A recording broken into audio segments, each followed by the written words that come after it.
جب ظلم کر بیٹھو تو میرے نبی کے دربار میں آ جاؤ. وَلَوْ أَنَّهُمْ إِذْ ظَلَمُوا أَنفُسَهُمْ جَاءُوكَ فَاسْتَغْفَرُوا اللَّهَ وَاسْتَغْفَرَ لَهُمُ الرَّسُولُ. یا اللہ ہر جگہ استغفار ہو سکتا ایتھے کی وجہ ہے. فرمایا ایتھے یہ وجہ ہے کہ وَاسْتَغْفَرَ لَهُمُ الرَّسُولُ اے تہاڈی توبہ ہوتے نبی دی سفارش آ جائے گی.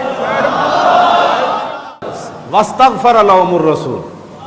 استغفر اللہ تو میں بھی استغفر اللہ آپ بھی پڑھ رہے ہیں نماز کے بعد پڑھتے. فرمایا نہیں یہ ایسا استغفار ہے کہ واستغفر لهم الرسول.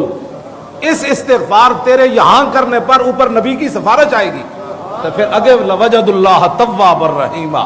جب یہ منظر ہو جائے گا تو اس وقت اللہ رب العالمین پھر ضرور تمہاری توبہ قبول فرما لے. یہ ہے مجرم بلائے آئے جاؤ کا ہے گواہ. یہ رسول اللہ کی شان ہے, یہ حضور کی عظمت.